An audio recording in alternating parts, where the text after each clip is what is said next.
Swiss 007కు స్వాగతం. ఆంధ్ర రాష్ట్రంలో అరాచకం రాజ్యమేలుతుందని, ఆ అరాచకానికి అంతమొందించే రోజులు దగ్గరలోనే ఉన్నాయని వేమూరు నియోజకవర్గ తెలుగుదేశం జనసేన పార్టీల ఉమ్మడి అభ్యర్థి నక్కా ఆనందబాబు అన్నారు. ఎన్నికల ప్రచారంలో భాగంగా కొల్లూరు మండలం లంక గ్రామాల్లో పర్యటించిన ఆయన మాట్లాడుతూ అభివృద్ధి లేని ఆంధ్ర రాష్ట్రాన్ని ప్రజలకు అందించిన జగన్ ప్రభుత్వానికి చివరి రోజులు నడుస్తున్నాయన్నారు. ప్రజలకు తనపై విశ్వాసం పోయిందని గ్రహించిన ముఖ్యమంత్రి జగన్ చంద్రబాబుపై అర్థంలేని ఆరోపణలు చేస్తున్నారని విమర్శించారు. ప్రజలు అభివృద్ధిని, సంక్షేమాన్ని అందించగలిగిన సమర్థవంతమైన నాయకుడు చంద్రబాబును ముఖ్యమంత్రి చేసేందుకు తెలుగుదేశం జనసేన పార్టీలు బలపరిచిన అభ్యర్థులకు ఓటు వేసి గెలిపించాలని విజ్ఞప్తి చేశారు. ఈ కార్యక్రమంలో మైనేని మురళీకృష్ణ, కనగాల మధుసూదన్ ప్రసాద్ తదితరులు పాల్గొన్నారు. ఆత్మీయ స్వాగతం పలికిన తెలుగుదేశం పార్టీ నాయకులకి, కార్యకర్తలకి, కుటుంబ సభ్యులందరికీ కూడా హృదయపూర్వక నమస్కారాలు తెలియజేస్తా ఉన్నా. మీ అందరికీ తెలుసు, ఇంకో 25 రోజుల్లో ఎన్నికలు రాబోతా ఉన్నాయి. మరొకసారి చంద్రబాబు నాయుడు గారి ఆశీస్సులతో, పవన్ కళ్యాణ్ గారి మద్దతుతో తెలుగుదేశం పార్టీ అభ్యర్థిగా సైకిల్ గుర్తు మీద మళ్ళా ఎమ్మెల్యేగా పోటీ చేయబోతా ఉన్నాను. అఖండమైన మెజార్టీ ఇచ్చి మీ అందరికీ సేవ చేసే అవకాశం మరొకసారి ఇమ్మని చెప్పి మిమ్మల్ని అభ్యర్థిస్తా ఉన్నాను. మీకు తెలుసు, గత 5 ఏళ్లలో జగన్మోహన్ రెడ్డి నాయకత్వంలో ఈ రాష్ట్రం ఏమైందో. అభివృద్ధి కార్యక్రమాలు కానీ, రాజధాని నిర్మాణం కానీ, అదేవిధంగా పోలవరం నిర్మాణం కానీ,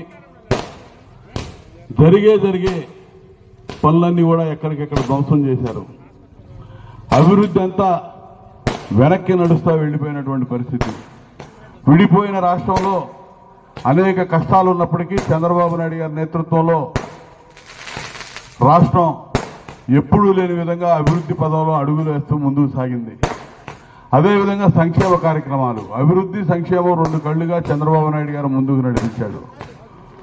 ఒక్క ఛాన్స్ అని చెప్పి అవకాశం ఇస్తే జగన్మోహన్ రెడ్డికి ఈ రాష్ట్రాన్ని సర్వనాశనం చేసి ఓట్లేసి గెలిపించిన ప్రతి వర్గాన్ని నట్టేట ముంచినటువంటి వ్యక్తి జగన్మోహన్ రెడ్డి అని చెప్పి మీకు తెలియజేస్తున్నా.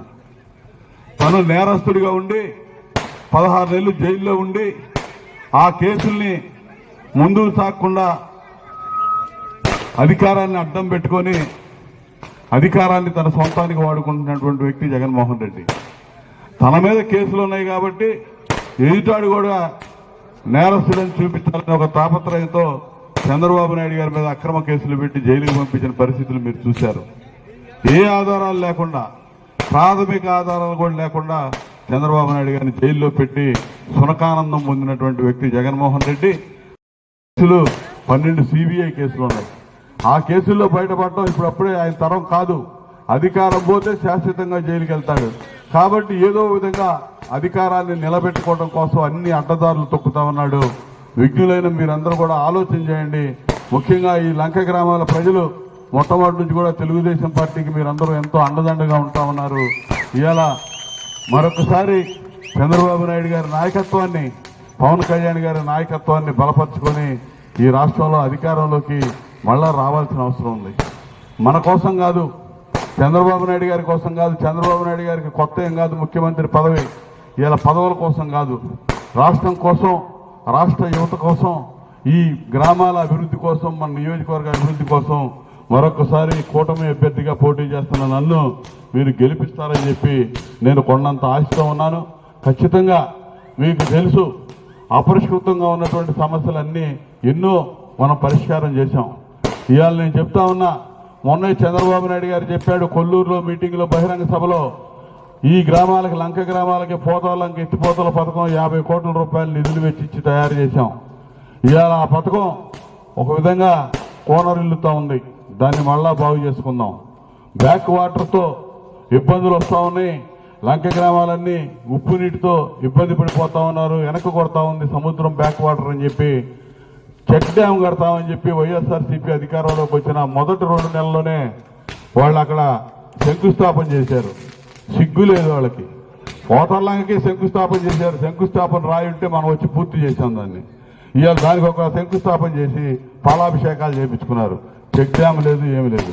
అవన్నీ కూడా మనం రాబోయే రోజుల్లో పూర్తి చేసుకుంటామని చెప్పి ఈ సందర్భంగా చెప్పకుండా అభివృద్ధి కార్యక్రమాలు చేశాం.